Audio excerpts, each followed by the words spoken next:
find that a really valuable way you've explained that diverge, converge, and then emerge. I think that in my experience, often in a strategy process, for an organization-wide perspective with the CEO and the board, plus broader people involved, hopefully, is that it's very easy to skip a lot of the divergent process and jump straight into that converge. And as you reminded, that it's probably the traditional mindset, confusing the strategy and planning piece, although, we don't want to get too caught up in the words, do we? But essentially jumping into that convergent space, making decisions and the linear plan without really spending the time, as you say, to diverge. But I really like those. In my mind, there's a wave effect there. In theory, you're diverging, perhaps you're converging, and then something's emerging from that. You then go divergent a bit with different people, different stakeholders, internally and external. That's what the picture that was forming in my mind from an open strategy perspective. That's really what is happening. We're going divergent both internally and externally, and then converging on some of those. And out of that, some really significant insights will emerge to then help us make those what should be really tough decisions at the end of converging. Without those insights, both from external and internal, I now would find it really tough to make those decisions, because my question would be, based on what? Based on what? Yeah.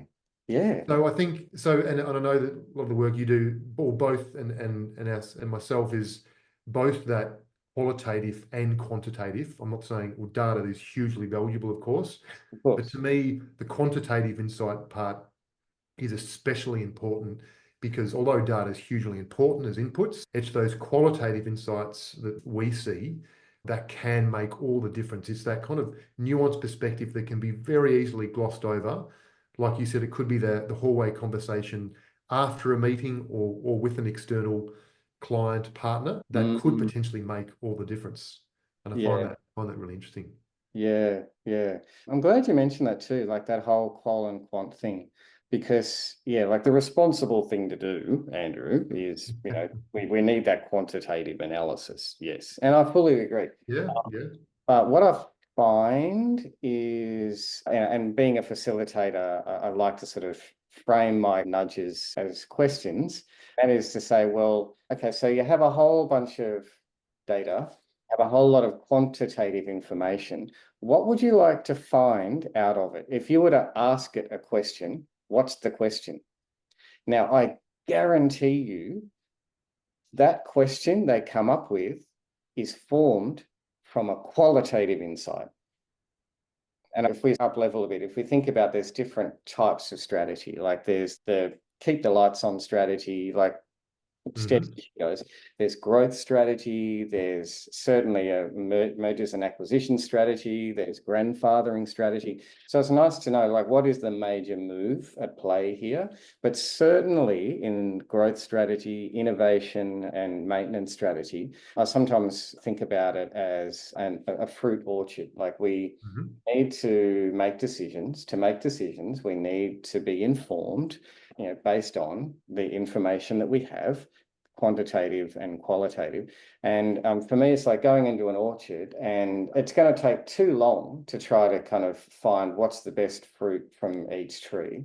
So you just want to know, what are the major trees that I can at least just shake to see what fruit drops? So those sort of more broad things of what are the best trees to shake first, that's usually the stuff that comes from qualitative insights. It comes from people's stories. It comes from people who have been marinating in this information with their customers for months, maybe years. And it's worth keying into those sort of stories to get those insights. And then we find the fruit that drops, if you like. That's the quantitative information that pops out. I hear you. And just to extend on that, someone like Roger Martin is big, and he's deliberately provocative, isn't he? That all data is looking through the rear view mirror. And I know there's all sorts of caveats to that there's historical trends, and definitely agree with that. But like what you described there, if it's just that quantitative view, that's just what it is, you're often going to miss those forward-looking pieces. And we're seeing now that, best practice within a lot of industries is kind of becoming thinner and thinner, isn't it? Rightfully so, because traditional industries emerging, looking back on the previous data is not always the best thing to do alone.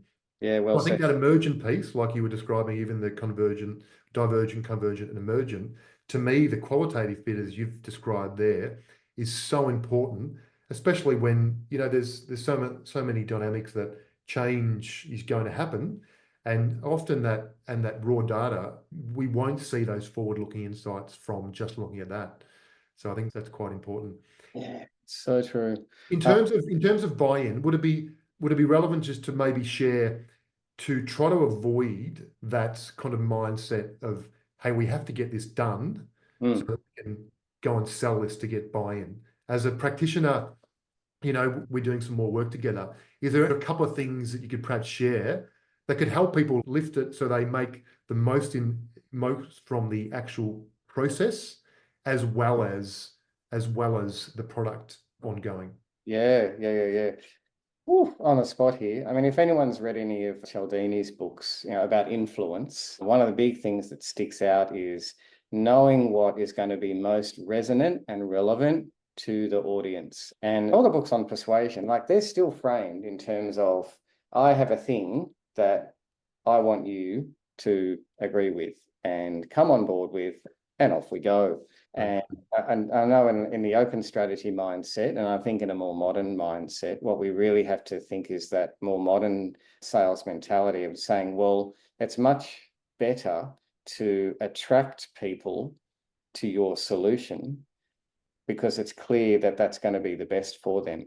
So you're never ramming anything down anyone's throats. There shouldn't be that kind of sales process. So yeah, to put some practicality around that, I think it's really important to know, first of all, who is your audience? And so if we scope it to, say, communicating strategy, whether that's a strategy poster, a one page, or that big document or a slide deck or whatever, it pays to know who is going to be looking at this.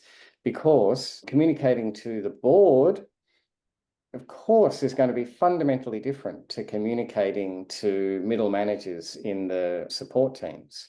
And often I find, and I don't know if you find this as well, Andrew, that people are using the same deck, like they're using the same messages, the same charts, the same words to everyone and wondering why it's not sticking. And we know, like marketing and sales one-on-one, you would never do that elsewhere.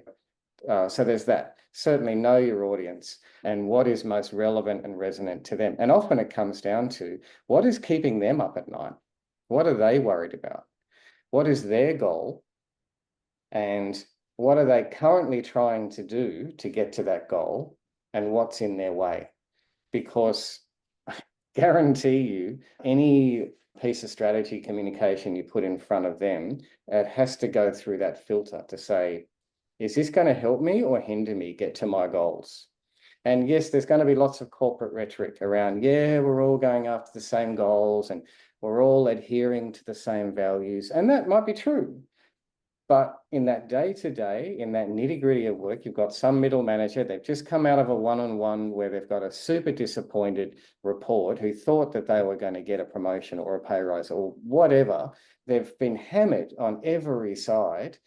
And then they get hammered with a strategy deck that they somehow have to play along to that script and not look dumb, not ask questions, like just the pressure that people are put under in organizations, Yes. to try to absorb that information, let alone then change what they're doing in their job to achieve the goals that the strategy says they're meant to achieve.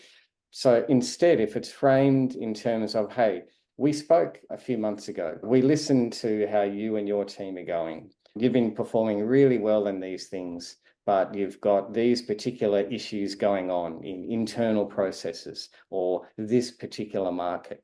Well, good news, we heard you and you were in our co-design sessions. And remember that time when we came up with ideas where we could solve your problems and move the dial that works for business profit as well.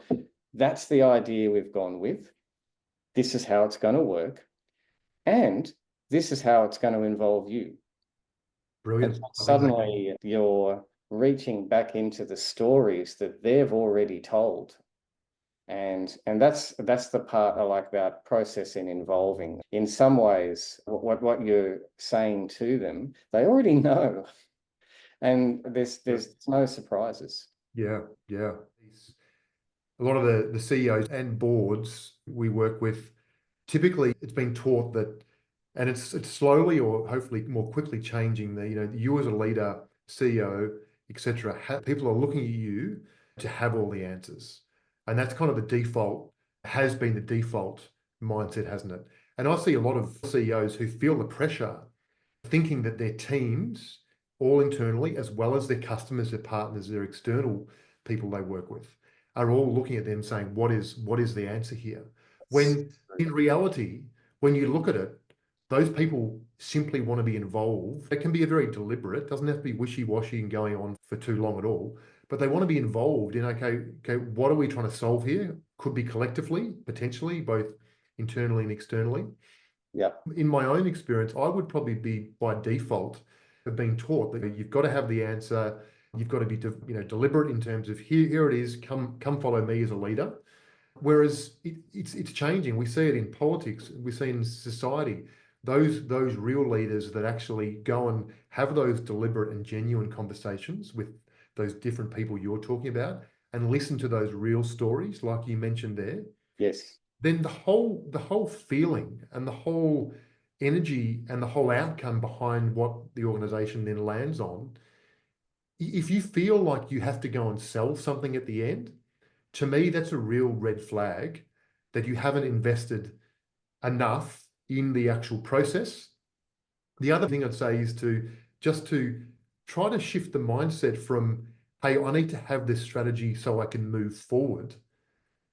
If we can change that to, I need to run a really solid and genuine process here, because we're going to start moving forward even within that process. That is probably the biggest shift that I see at executive level now, as opposed to saying, thinking, I need this document, this end result to move forward. When people see that the actual process moves them forward even greater than having the document, because let's face it, if the CEO and the board have just landed on this and they're selling it, they're going to have all sorts of issues in the next 3, 6 months, years, because people will say, I don't understand. You didn't even ask for my perspective on it. So, and then we're getting into execution. So they're probably just some of the things that big learnings from me as a practitioner to hopefully help facilitate through my own learnings. And that shift in mindset can be really powerful. Yeah. Yeah. That's such a good point. And yeah, look, by the way, neither of us are naive enough to suggest that you can't still have something that is led by executives, like they are paid 10 times more than everyone else, obviously for a bunch of good reasons, and all that, and that there is more on their shoulders. That said, like, speaking of red flags, another red flag I've sometimes found is like a team is saying, yeah, we really want to do this thing, but we're basically in the gates until the strategy comes out. Whether they know the outcome of that strategy or not. So strategy should never be this monolith like that, and it should never be an impediment to progress within an organization, should it? 100%, 100%. And I think it's good. It's really good that you called out there. We're not saying that ultimately, someone has to be accountable. Yeah. To the CEO and ultimately the board, or and within teams. Yeah. So they have to run that process, me accountable for it, and that's how it needs to work. So again, it's good that you've raised that. We're not saying that this is just this kind of airy-fairy facilitation process.